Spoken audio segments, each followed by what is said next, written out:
in the midst of a huge transformation where our peers, communities, and workplaces are all really melding into one. Welcome to Reimagining Company Culture. My name is Christina Giordano, she, her, and hers, and I am the Senior Partnerships Manager here at AllVoices.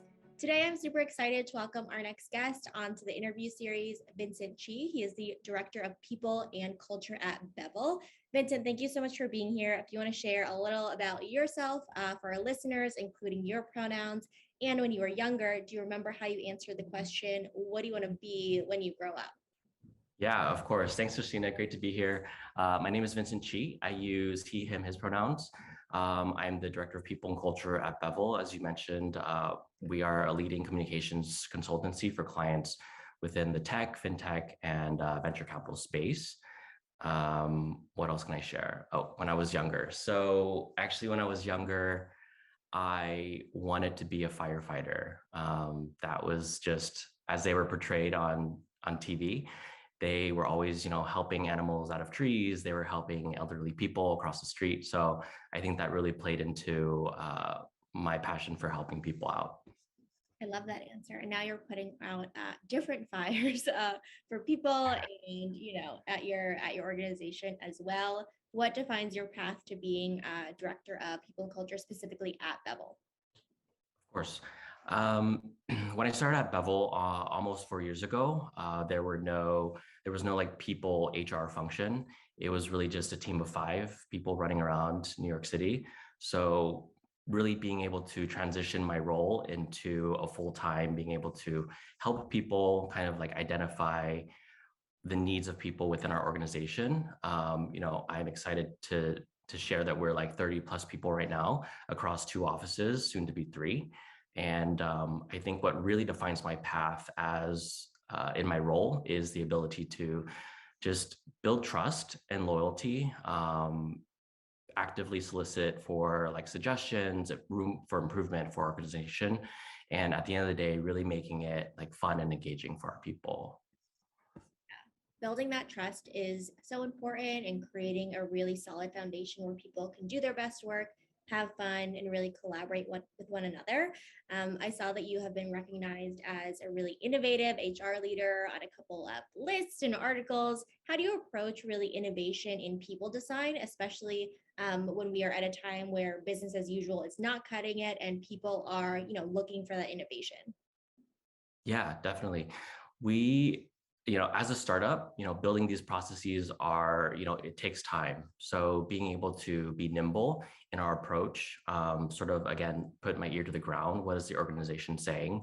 But for one recent initiative that I'm excited about was our organization chart with, who's the direct report, who is the manager, and also the initiative to set aside dedicated time to be able to have that conversation between the two to understand, how to best work with each other, what are the needs, if it's like response rate, if it's, additional training, just identifying those so that the managers have, our frontline workers are able to, retain our best talent and keep us growing. Yeah, absolutely. Identifying the needs, especially of managers and new team members, are so important. Can you share another example of how you kind of creatively redesigned, whether it's a system, process, or initiative at Bevel recently? Yeah, I'd say another one would be probably just it actually came from our surveys, being able to be more flexible with our work schedules. I think our employee engagement surveys, being able to hear again what people are asking for, what they're comfortable with. I think especially during a pandemic, we need to be very in tune with, in 2020, we were able to work remotely. There's a lot of value that comes from bringing the team together, but we want to make sure we're doing so like very carefully, and just everybody has a different level of comfort when it comes to that. So being able to adjust and move quickly and, be transparent about like what we're doing and how we're communicating that would be another one. No, you're good. Absolutely. I think that is really important, especially when so many people are looking for flexible work schedules as well. If they are caretakers, if they are working parents, if they, asynchronous work when you're working across different time zones as well. Are you a morning person or an afternoon person? When's your kind of productive period? I like to be online when New York's awake. I Yeah, so I've sort of trained myself to be more of a morning person. That is a great skill to have. Honestly, I wish that I had that as well without 4 cups of coffee. In terms of employee happiness, are there kind of qualitative or quantitative ways you measure employee happiness? I would say that whether an employee is happy is, it could be based on a number of things. It could be the engagement with their work, with the company, with the people. It could be, what is your career trajectory? How do we map that out? It could be compensation or just, appreciation at work. How well are we doing? So quantitatively, I would say we have regular one-on-one check-ins.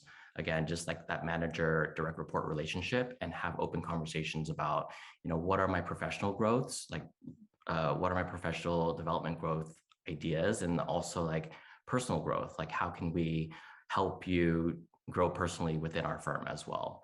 And then just quantitatively, yes. We have a performance bonus based on KPIs, different indicators that show, I'm progressing towards these goals. In addition, just like the surveys I mentioned earlier, I think those are really important. We put those surveys out, and what is the response rate? Ours is usually 100%, but I think the bigger indicator is when people are not responding. Why aren't they responding? Is it because they don't feel comfortable sharing their opinions, and or they shared their opinions in the past and there were no actions to follow through? So all those are really important to make sure people are engaged and happy. Absolutely. And it's not just one qualitative or one quantitative way of measuring it, a one and done. It's a factor of all of these different things that you talked about as well, and creating that space again where people feel that they can do their best work. The work is mission driven as well. I know that a lot of people have that kind of work ism that's you need to love what you do in order to be successful and all of those things. Do you agree with kind of that mentality? Yeah, definitely. I think just on a long-term basis, loving what you do, you find the happiness and joy in everything that you do. Even at work, we spend a lot of time together with our clients. And so being able to, find what you're passionate about and find that niche in what we do is important. So I definitely agree that you should do what you love. I think the stat is we spend like a third of our life working, so we might as well enjoy some of it as well and be passionate about it too. What about it's possible to bring your full self to work? Do you believe in kind of that statement? Yes, definitely. I want everyone to feel comfortable to bring their full selves to work. I think that's super important again, we're spending so much time together. I can only imagine that it is uncomfortable to feel like you have to hide something. So just creating forums where, the best ideas come from all perspectives and all experiences, and how do we put that to, our competitive edge? How do we, make people within our firm like experts and sort of comfortable talking about more things, outside of just work. Absolutely. Ideas can come from anywhere. Feedback can come from anywhere as well, especially within a startup environment too. In terms of equity and diversity and inclusion, how would you kind of define Bevel's current strategy right now? Yeah, ever changing. I would say it's a multi-prong approach.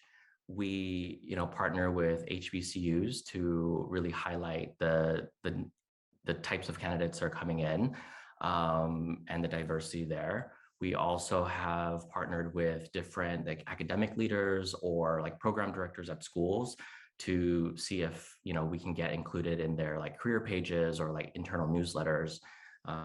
We also like we've spoken at like different colleges before as well. So if professors are interested to have someone from our team come in and talk to their classes, that's something that we love to do as well. And our hiring process is fair. We push forward. Introduction conversation is more about like, what are your it's less about do you have what it is to do this job, more so like character traits. So, identifying what they're passionate about again, and, how does that relate to what we do? I think, finding people that way is helps us be, more fair and grow our team in diversity, which is what we want. Yeah, absolutely. And it sounds like you're being really intentional about where you're kind of posting jobs or you're getting talent from as well, which is really important too. And you mentioned earlier kind of asking for that feedback, especially in a high growth and really innovative environment too. In terms of creating that space for feedback, how do you see employee feedback management as an important tool to continually building that trust and listening? And how do you see that manifesting overall at Bevel? It's important to capture employee feedback, largely because they are, what make us who we are. And I think for us to really listen to what that feedback is, it gives us a different perspective in terms of like how we can continue to grow as a company. There are many times things that we don't think about or ideas that we can push forward. And I think by listening to your employees, you're able to sort of, a lot of people might be thinking it or back, it's like not top of mind, but to bring that forward and sort of identify like what are the top things that we want to execute with this feedback, it just really draws more engagement and therefore like resulting in more retention in the workplace. I think we've all been in meetings, whether it's virtually in person, where you're thinking something and then somebody else says it, and you're like, oh, like we're all thinking that as well. And you ask, and so I think that is also a good point to highlight as well in terms of kind of your feedback journey, especially as a manager and a leader. Do you remember kind of the best and worst or not so great opportunity for improvement piece of feedback you've been given? There has been a lot of feedback in general. I would say probably the worst piece of advice I've ever received would be to take the emotions out of it.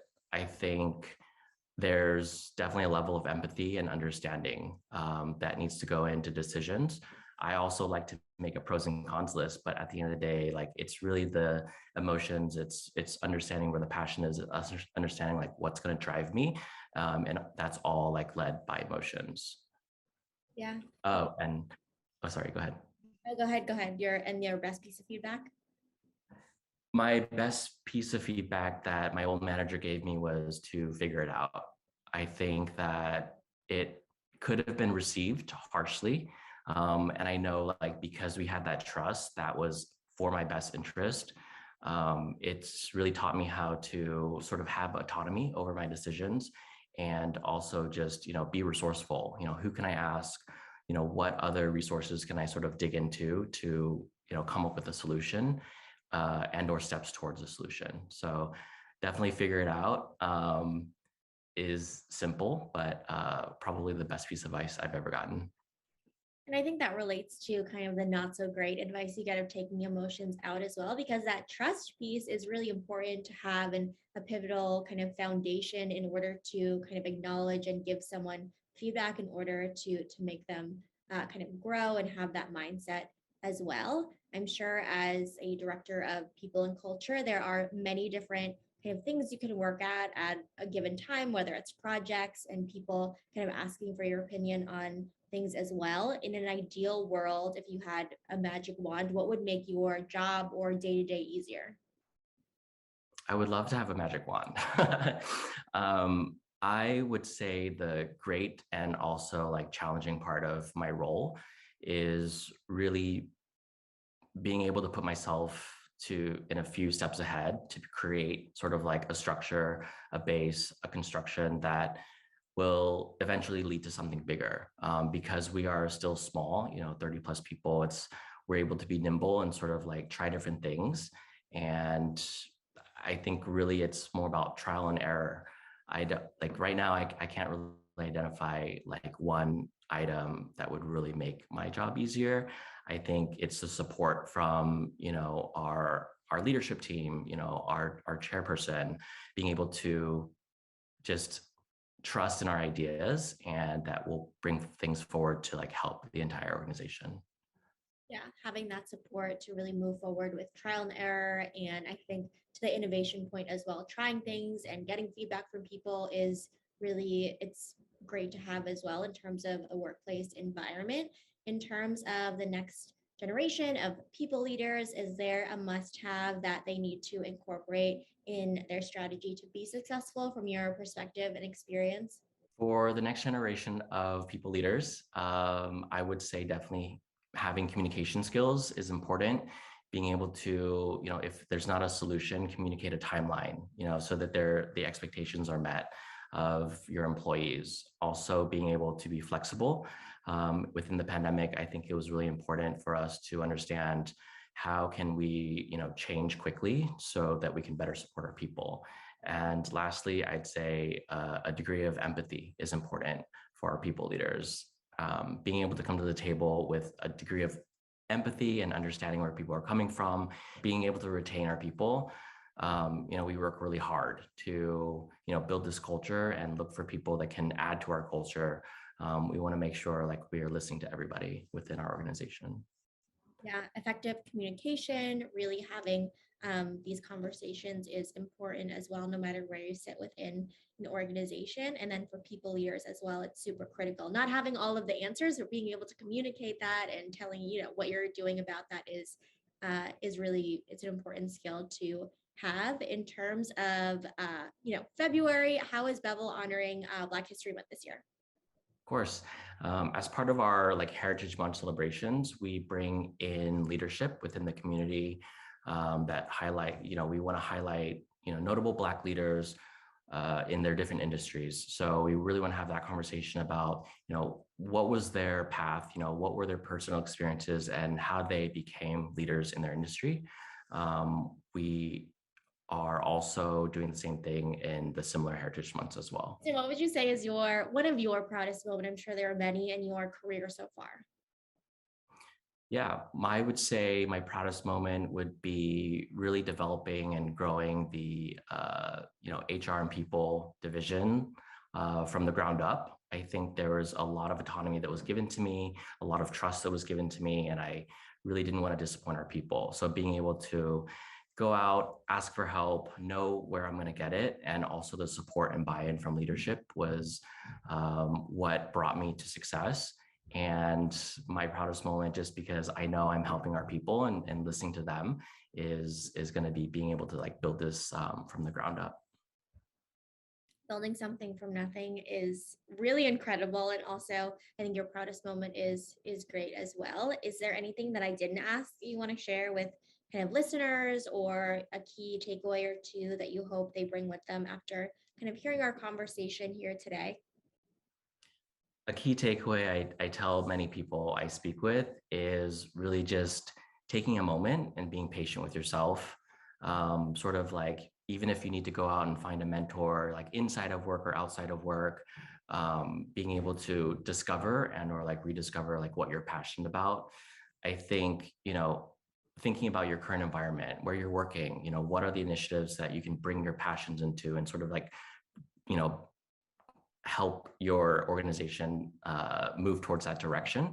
And if there isn't sort of anything like that that you're passionate about, like create it. You can create it within your workplace.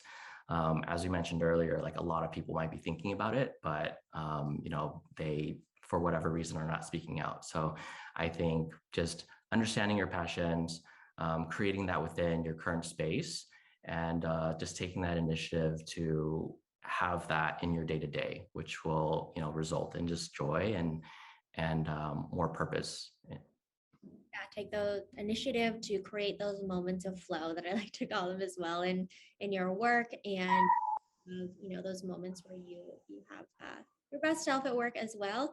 Vincent, thank you so much for being on Reimagining Company Culture this afternoon. My pleasure. Thank you so much, Christina. Of course, and as a reminder for folks who are listening, at AllVoices, we really believe in that employee feedback management as a requirement for the company to succeed overall. Have a good rest of your afternoon, everyone.